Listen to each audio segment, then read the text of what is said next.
Em 26 de setembro de 1983, pouco depois da meia-noite, dentro de um bunker subterrâneo nos arredores de Moscou, na Rússia, o silêncio daquela noite foi interrompido por uma tela piscando em vermelho, trazendo uma mensagem de alerta crítico capaz de mudar o destino da humanidade. Um sistema de computador acabava de alertar que os Estados Unidos tinham lançado mísseis nucleares em direção à União Soviética. Não era um aviso qualquer, era o tipo de alerta para o qual todo o sistema havia sido projetado. E o protocolo era claro: reportar imediatamente e iniciar um contra-ataque com ataque nuclear.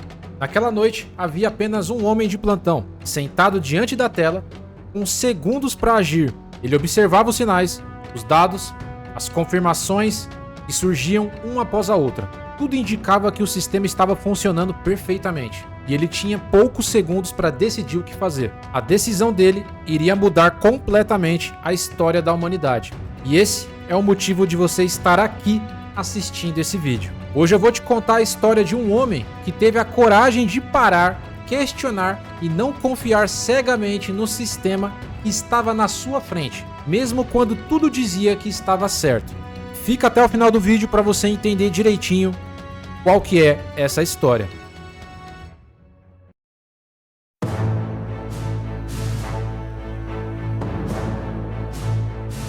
Para você entender o peso do que aconteceu em 26 de setembro de 1983, você precisa entender o clima do mundo naquele momento.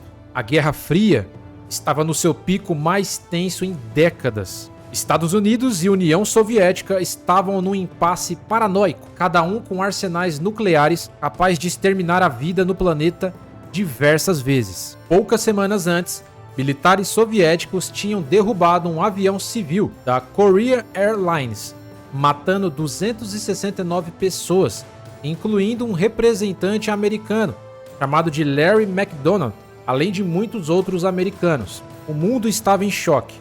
Os níveis de alerta militar dispararam. A liderança soviética, convencida de que os Estados Unidos poderiam lançar um ataque surpresa a qualquer hora, estava em estado de prontidão máxima. E foi exatamente dentro desse contexto que os soviéticos tinham desenvolvido um sistema automático de detecção de mísseis, chamado de OCO.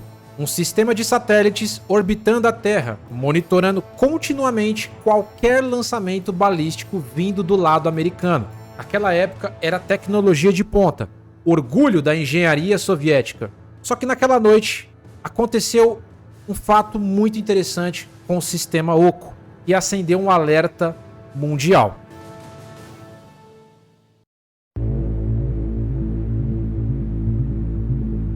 Stanislav Petrov era tenente-coronel das Forças de Defesa Aérea Soviéticas, oficial de serviço no Seperkov-15, o bunker responsável por monitorar os alertas do sistema OCO. Era uma função de enorme responsabilidade, mas também de extrema rotina. Noites se passavam sem nenhum alerta, até que um certo dia, pouco depois da meia-noite, os alarmes dispararam. Uma luz vermelha pulsando na tela do computador. O sistema OCO estava indicando que mísseis nucleares estavam sendo lançados dos Estados Unidos em direção à União Soviética. E o homem que estava de plantão nesse dia histórico era justamente Petrov. Ele olhou para o sistema, onde tinha um alerta crítico na qual indicava que 5 mísseis vindo dos Estados Unidos estavam vindo em direção à União Soviética. Os computadores confirmavam o ataque como 100% de certeza, e o protocolo era muito claro. Ele deveria reportar imediatamente aos seus superiores e, na sequência, fazer um contra-ataque nuclear.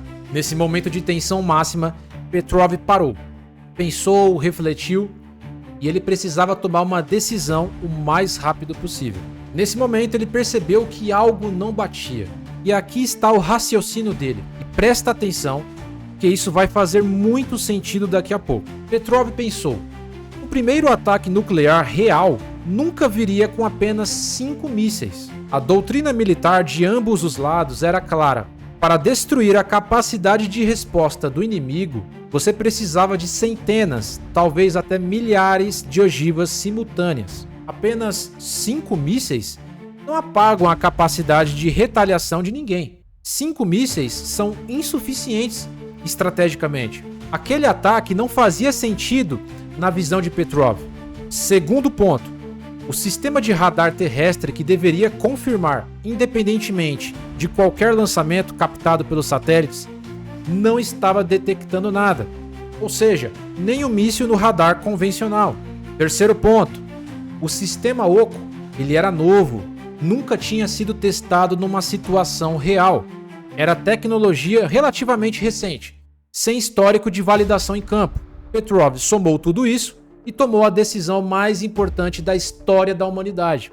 Ele classificou o alerta como falso e não reportou para a cadeia de comando.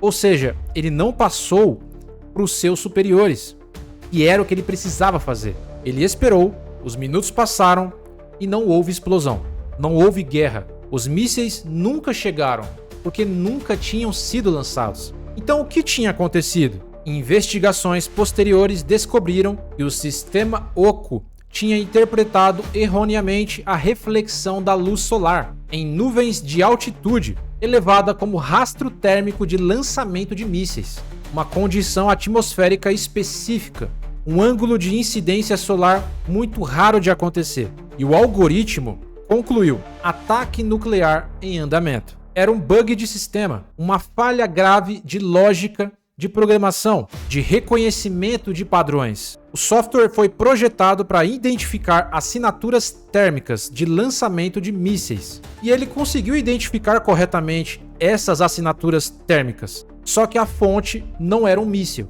era apenas a reflexão do Sol que causava essa assinatura térmica. O sistema fez exatamente o que foi programado para fazer. Ele seguiu a lógica do começo até o fim. Ele não duvidou, ele não questionou o contexto. Ele gerou o output que a sua lógica interna mandava gerar. E esse output, ou seja, essa saída, quase acabou com o mundo. Petrov não foi recompensado, na verdade foi repreendido porque ele não preencheu corretamente o diário de bordo durante a crise.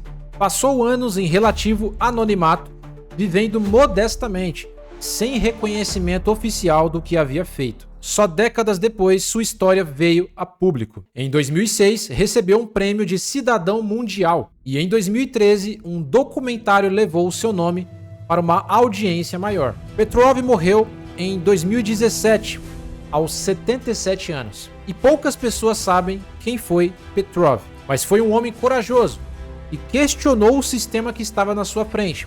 E isso se chama percepção da realidade, experiência. Ele teve boas tomadas de decisão. Ele não confiou 100% no protocolo, na máquina, no sistema. Agora vem a parte que importa para você que é programador ou que pretende se tornar um.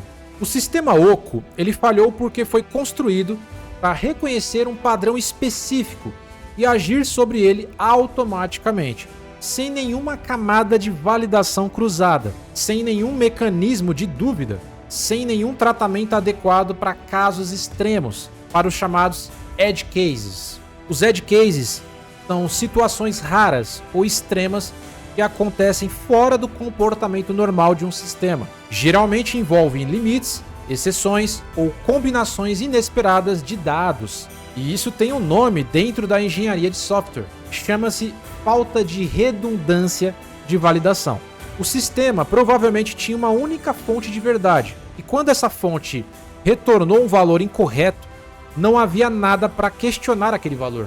Se o sistema Oco tivesse sido projetado com validação cruzada obrigatória, com a exigência de confirmação de pelo menos 2 sistemas independentes antes de qualquer alerta crítico, a crise nem teria chegado a Petrov. E o único firewall entre aquele bug e uma guerra nuclear foi um ser humano que decidiu pensar antes de agir. Todo sistema crítico precisa ser desafiado.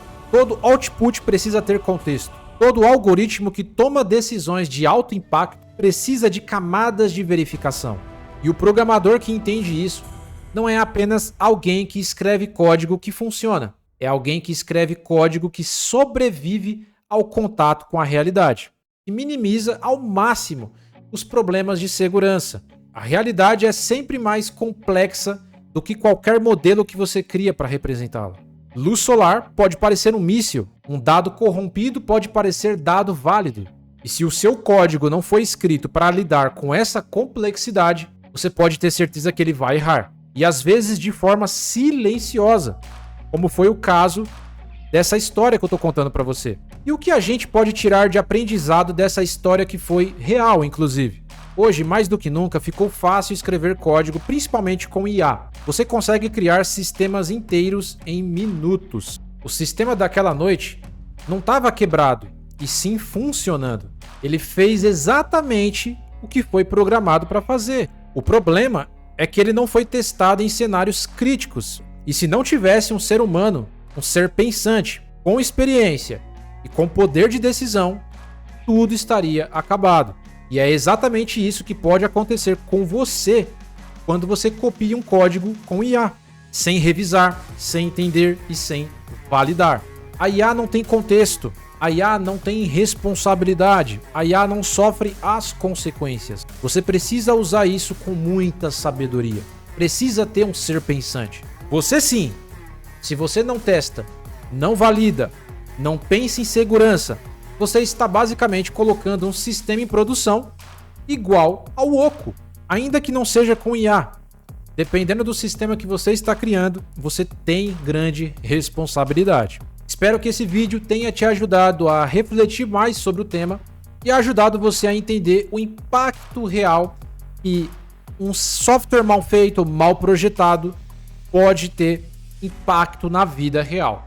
Se você gostou desse vídeo, se inscreve no canal, deixa o seu like para ajudar o nosso conteúdo e deixa aqui o seu comentário para me saber o que você achou dessa história maluca aí que aconteceu em 1983. E se você quer saber um pouco mais quais são os conhecimentos mínimos que todo programador deveria saber, clica nesse vídeo aqui, ó, ou nesse vídeo aqui, eu te espero em alguns segundos. Um forte abraço e até a próxima!